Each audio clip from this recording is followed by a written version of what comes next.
Bueno, saludos hermanos, feliz sábado para todos, Dios les bendiga.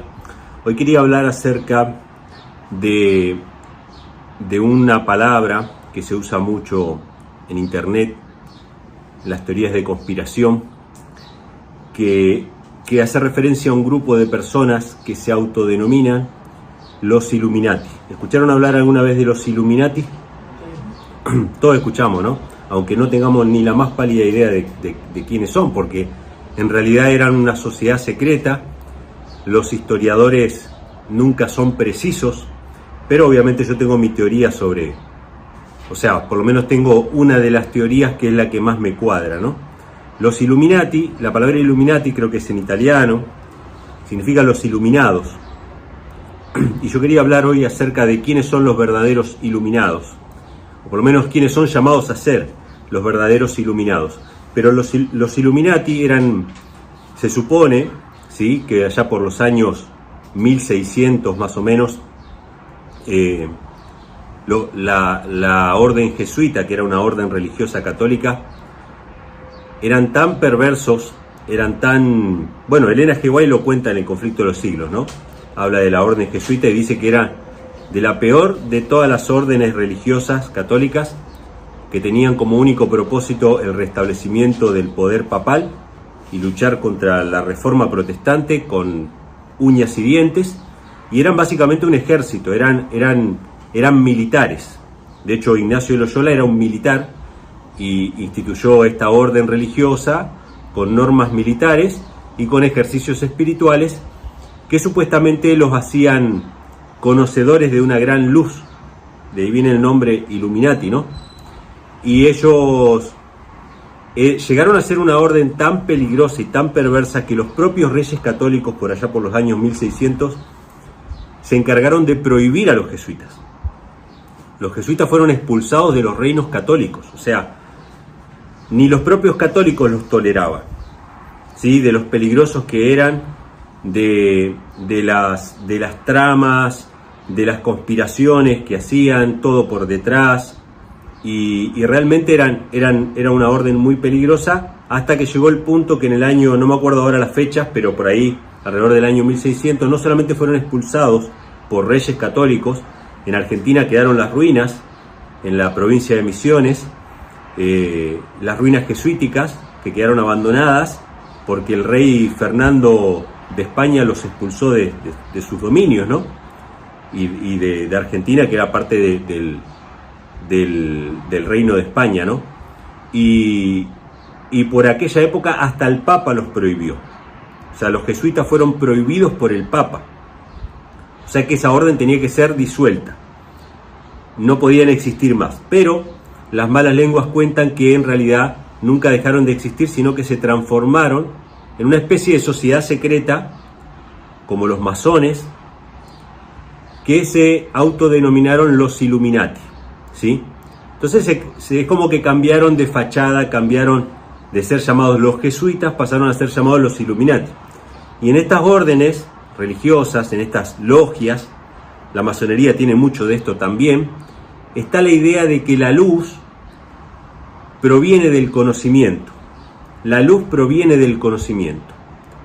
¿Quiénes son los más iluminados? Los que tienen más conocimiento. ¿Quiénes son los que viven en oscuridad? Los que son más ignorantes. Y de este concepto también se ha impregnado el cristianismo. Nosotros en el cristianismo hoy en día también tenemos este concepto de los que conocen más las escrituras son más iluminados y los que conocen menos son menos iluminados, ¿sí? Entonces la luz es equivalente al conocimiento. En las sociedades secretas pasa así. Cuando alguien entra a la masonería, por ejemplo, que es una sociedad secreta, hay grados de conocimiento. A medida que uno va avanzando en esos grados de conocimiento, va recibiendo más luz hasta que llega al grado mayor, que es el grado 33, donde uno se encuentra cara a cara con la fuente de la luz. Y adivinen quién es la fuente de la luz en la masonería. Es Lucifer. Hay masones que han escrito de que el lucero de la mañana, el dador de la luz, ¿quién es? Lucifer. Entonces, en la masonería está este concepto de que la luz viene del conocimiento, y el conocimiento viene del que da el conocimiento, que es Lucifer, el dador de la luz, ¿sí? De hecho, Elena G. de White tiene una visión que confirma esta idea, digamos, ¿no? Esta idea mundana de la luz, que es básicamente solamente conocimiento. Esta visión está en Primeros Escritos, no la voy a leer ahora, pero voy a parafrasearla. Y esta visión dice que Elena G. de White ve, se llama así, el fin de las 2300 tardes y mañanas, en Primeros Escritos, los que la quieran leer. Elena G. de White ve al trono de Dios y al Padre y al Hijo sentados en el trono, y el pueblo de Dios que le pide a Dios que le dé su espíritu, y dice que cuando Cristo sopla el Espíritu Santo sobre ellos, habían 5 cosas en ese Espíritu Santo. Había luz, poder, amor, gozo y paz. Todo eso había en el Espíritu Santo. Pero dice que después los que no miraban a Cristo también, que dejaron de seguir a Cristo en el santuario, y Cristo se había ido ya al lugar santísimo con el Padre, seguían mirando hacia el trono, y el que estaba al lado del trono era Satanás. Y ellos también pidieron, danos tu espíritu, y Satanás sopló sobre ellos el espíritu de Satanás. Y Elena G. White dice que en ese espíritu, en ese aliento, había luz y poder, pero nada de amor, gozo y paz. Interesante. ¿Cómo se distingue la luz que viene de Dios de la luz que viene de Satanás? Porque Satanás también puede darnos luz. Los masones que creen que reciben luz, no es que no reciben luz, reciben luz. Reciben luz y poder, pero nada de amor, gozo y paz. El sello distintivo de que algo viene de Dios es que conlleva en ese conocimiento amor, gozo y paz. Son cosas que Satanás no puede dar. Satanás no puede imitar el amor, la paz y el gozo, pero sí puede imitar la luz y el poder. Por eso ustedes van a ver iglesias que supuestamente reciben la lluvia del Espíritu Santo y hay mucha luz y mucho poder, ¿sí? Pueden hacer esto, pueden hacer aquello, tienen mucho conocimiento, y lamentablemente nosotros podemos llegar a caer en el mismo engaño. Pensar que conocimiento equivale a luz proveniente de Dios. Y no necesariamente es así. En la Biblia se nos llama a nosotros a vivir en la luz. Por eso digo, ¿quiénes son los verdaderos iluminados? O los que son llamados a ser verdaderos iluminados. El pueblo de Dios. Satanás todo lo que hace es una copia de lo que la Biblia dice. Entonces, cuando Satanás inventa el grupo de los Illuminati, está queriendo copiar al pueblo de Dios, que es un pueblo llamado a vivir en la luz y hacer luz. No solamente a vivir en la luz, hacer luz. Pero vivir en la luz y ser luz no implica solamente conocimiento, sino que implica primeramente practicar la obediencia a la palabra de Dios. Entonces vamos a leer algunos versículos, son poquitos versículos, que nos hablan de lo que significa vivir en la luz o ser el pueblo de la luz, vivir en la luz de Dios. El primer texto se encuentra en Efesios capítulo 5.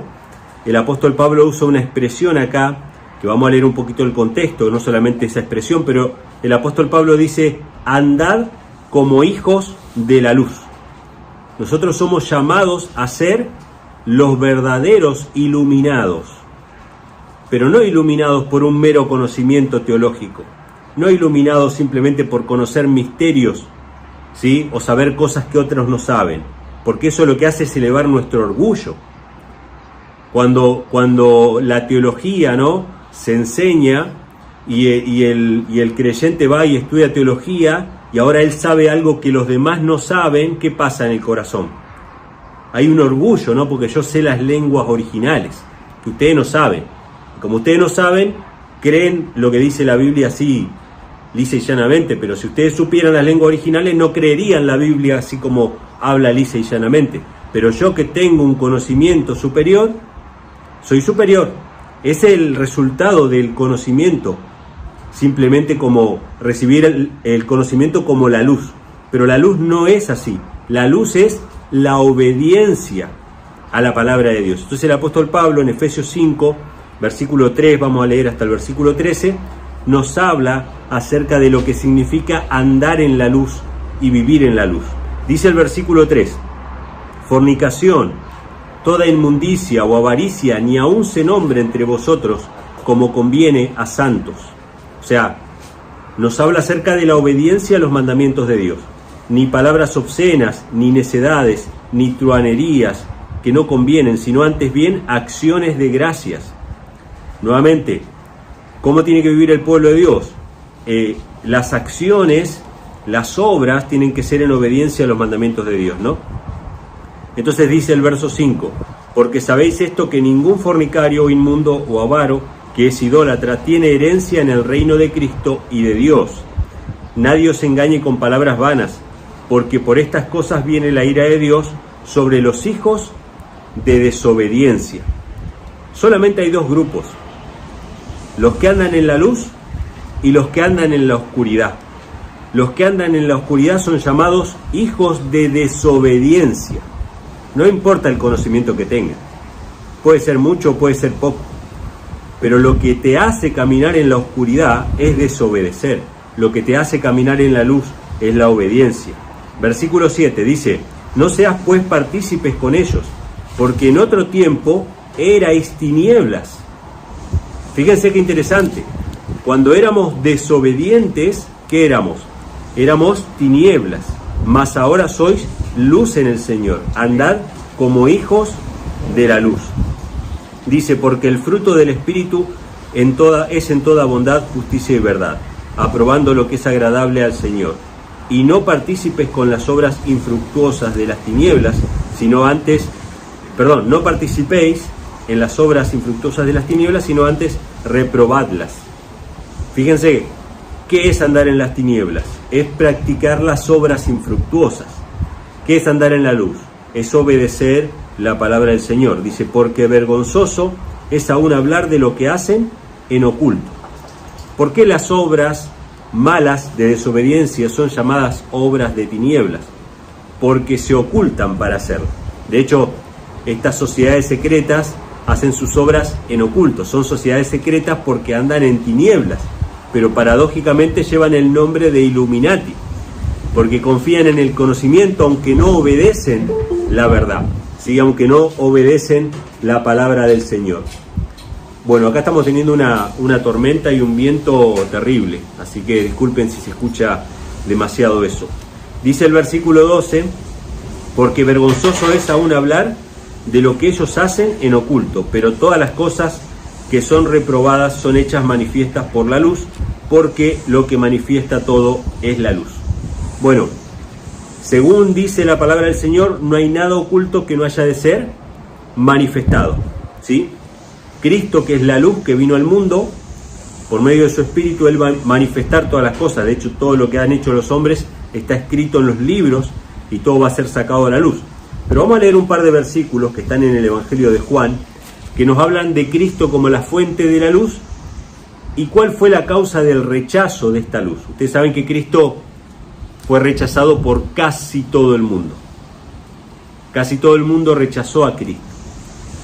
¿Por qué? Porque Cristo venía a iluminar, Cristo venía a dar luz, y esa luz tenía que ver con sus buenas obras. El carácter de Cristo reprendía la maldad de los hombres, censuraba constantemente el orgullo de los líderes religiosos de su época, y por consecuencia obviamente Cristo fue rechazado. Vamos a leer Juan 1, versículos 4 y 5 y versículos del 9 al 11, y vamos a ver cómo a Cristo se lo llama la fuente de la luz. Dice así, Juan 1, versículo 4 y 5, en él estaba la vida, y la vida era la luz de los hombres, y la luz en las tinieblas resplandece, mas las tinieblas no la comprendieron. Ustedes saben que este versículo, el verso 4, el verso 5, que dice, la luz en las tinieblas resplandece, llegó a ser el lema de la Reforma Protestante, ¿sí? De los valdenses, de la iglesia en el desierto, que era la frase en latín, ¿no? Lux lucet in tenebris, la luz brilla en las tinieblas, y el logo de los valdenses era una vela encendida con la palabra de Dios abierta. Ustedes la habrán visto por ahí alguna vez. La luz en las tinieblas resplandece.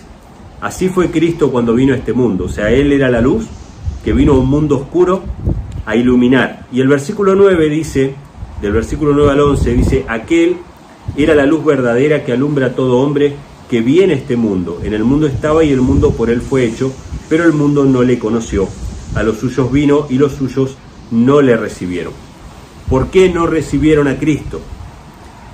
Porque la luz y las tinieblas son obras buenas y obras malas. Los que hacen obras malas no quieren ser iluminados por la luz, no quieren ser reprendidos por las obras de Cristo. Entonces, vamos a leerlo eso en Juan 3, versículo 19. Juan 3, versículo 19 al 21, dice así. Acá se explica bien gráfico, ¿no?, cuál fue la reacción del mundo hacia Cristo. Y esta es la condenación, que la luz vino al mundo y los hombres amaron más las tinieblas que la luz, porque sus obras eran malas. Hermanos, en la Biblia, luz y tiniebla no es simplemente conocimiento e ignorancia. No es simplemente conocimiento e ignorancia, como en el mundo se interpreta, como las religiones falsas lo interpretan. En la Biblia, la luz y las tinieblas es obediencia y desobediencia. Podemos conocer mucho, podemos conocer poco, pero lo que nos hace ser tinieblas o luz es si obramos conforme al conocimiento que tenemos de la verdad. Eso es todo. Son las obras. Dice que ellos amaron más las tinieblas que la luz porque sus obras eran malas. Porque todo el que hace lo malo aborrece la luz y no viene a la luz para que sus obras no sean reprobadas. Pero el que obra verdad viene a la luz para que sea manifiesto que sus obras son hechas en Dios. ¿Quiénes son aquellos que aman la luz? Los que tienen sus obras conforme a la palabra del Señor. Los que aborrecen la luz tienen que vivir en oculto, tienen que vivir una doble vida, tienen que hacer como estas sociedades secretas, ¿no?, que paradójicamente se llaman iluminados, pero tienen que hacer sus obras en ocultos para no ser reprobados. Porque si se supiera, si saliera a la luz todo lo que ellos hacen, sería como pasó con los jesuitas, ¿no?, que fueron expulsados de todos lados de los perversos que eran. Tuvieron que pasar a la clandestinidad, a la oscuridad, a obrar secretamente, porque no los toleraban ni los propios católicos. ¿Sí? Entonces, ¿qué significa en la Biblia andar en la luz o ser la luz? Andar conforme a la palabra del Señor, obedecer la palabra del Señor. Vamos a leer otro texto que está en el Evangelio de Mateo, un texto muy conocido, Mateo capítulo 5, versículo 14, donde Jesús le dice a la iglesia que ellos son los Illuminati, ellos son los iluminados de verdad. La iglesia es llamada a ser la luz del mundo, ¿sí? Pero ser luz no implica solamente conocer, sino obedecer la palabra del Señor. Dice en el versículo 14, vosotros sois la luz del mundo. Una ciudad sentada sobre un monte no se puede esconder, ni se enciende un candil y se pone debajo del almud, sino sobre el candelero y alumbra a todos los que están en la casa. Y escuchen el verso 16. El verso 16 es tremendo, es una reprensión para todas las iglesias cristianas apóstatas que han desechado la ley de Dios, que han desechado los mandamientos y la obediencia a la ley de Dios. Dice así: así alumbre vuestra luz delante de los hombres, para que vean vuestras buenas obras y glorifiquen a vuestro Padre que está en el cielo. ¿Cómo es que el mundo va a ver la luz de Dios?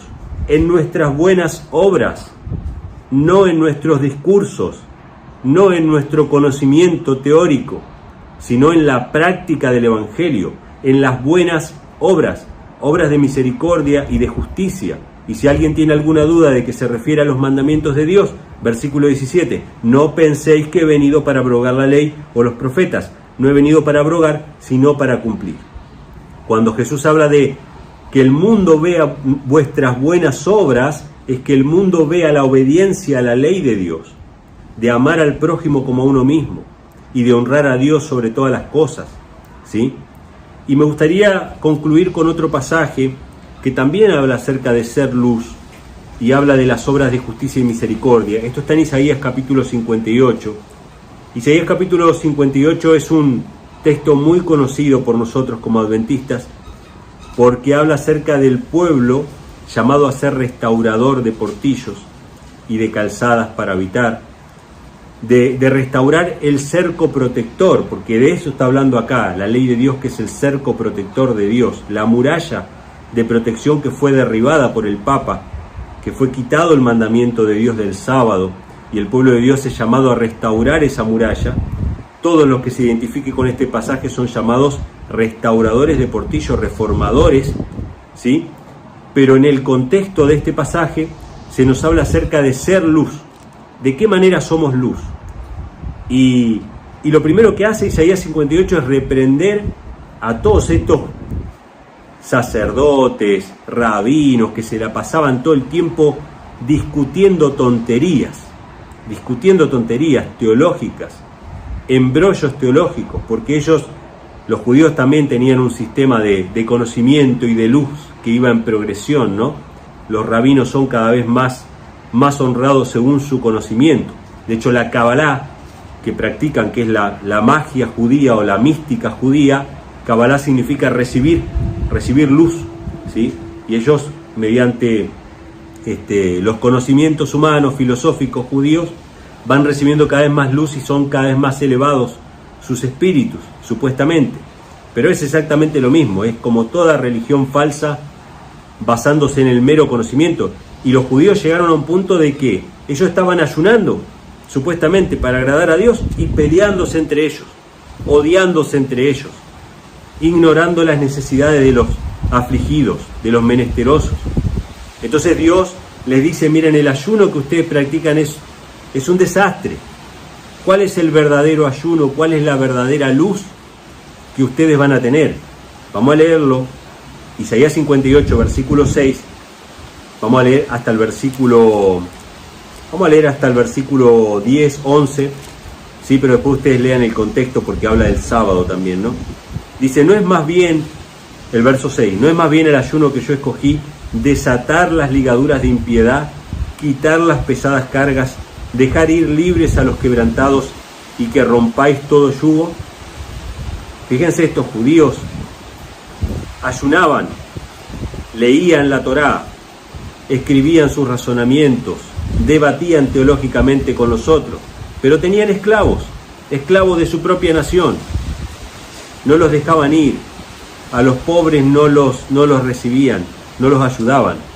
Entonces dice, verso 7, no es que compartas tu pan con el hambriento, y a los pobres errantes metas en casa, que cuando vieres al desnudo lo cubras, y no te escondas de tu propia carne.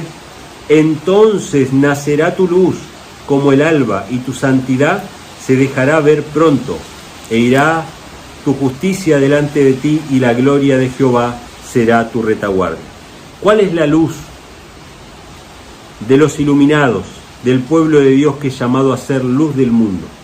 Las buenas obras, la obediencia, los actos de misericordia y de justicia, practicar la palabra de Dios. No es el mucho conocimiento lo que nos hace iluminados, es la práctica de la verdad sencilla y clara, que es básicamente ayudar a los que están necesitados y obedecer los mandamientos. ¿Cuál es la religión pura y sin mancha según el apóstol Santiago? Visitar al huérfano y a la viuda en sus necesidades y guardarse irreprensiblemente del mal, sin mancha del mal. No es solamente hacer misericordia a los que están necesitados, porque sabemos que hay iglesias que se dedican a eso, pero que violan abiertamente los mandamientos de Dios. Es hacer justicia y misericordia, las dos cosas. O sea, ayudar al necesitado y guardar los mandamientos del Señor. Entonces dice el versículo 10, si derramares tu alma al hambriento y saciares el alma afligida, en las tinieblas nacerá tu luz. La luz brilla en la oscuridad, y tu oscuridad será como el mediodía, y Jehová te pastoreará siempre, y en la sequía saciará tu alma, y engordará tus huesos, y serás como huerto de riego, y como manantial de agua, cuyas aguas nunca faltan, y los tuyos edificarán las ruinas antiguas, los cimientos de generación y generación levantarás, y será llamado reparador de portillos, restaurador de calzadas para habitar. Los verdaderos reformadores, la verdadera iglesia de Dios, el verdadero pueblo que es luz del mundo, los verdaderos iluminados son aquellos que obedecen los mandamientos de Dios, practican la justicia y la misericordia. Y obviamente ese pueblo va a honrar a Dios guardando sus mandamientos, como dice el versículo 13. Si retrajeres del sábado tu pie de hacer tu voluntad en mi día santo, y al sábado llamares delicia, santo, glorioso de Jehová, y lo honrares, no andando en tus propios caminos, ni buscando tu voluntad, ni hablando tus propias palabras, entonces te deleitarás en Jehová, y yo te haré subir sobre las alturas de la tierra, y te daré a comer la heredad de Jacob tu padre, porque la boca de Jehová lo ha hablado. Entonces, hermanos, vemos en todos estos pasajes que hay un pueblo que fue llamado a ser la luz del mundo. Hay un pueblo que fue llamado a ser los iluminados, pero no era una simple adquisición de conocimiento secular o teológico o religioso o histórico o profético. No era simplemente el conocimiento, sino era la práctica sencilla del Evangelio, hacer justicia y misericordia. El pueblo que guarda los mandamientos de Dios y que vive para servir al prójimo, esos son los verdaderos iluminados de Dios, el pueblo que es llamado a ser la luz del mundo. Aunque Satanás obviamente ha tratado de imitar esto, ha desfigurado esto, y es justamente la antítesis, ¿no? Porque son los que trabajan en contra del reino de Dios aquí en la tierra por medio de todos los engaños y artilugios, ¿no? Que se han infiltrado incluso dentro de las iglesias cristianas. Así que bueno, esto era lo que quería compartir con ustedes. Espero que les sea de bendición y que puedan tener un feliz sábado.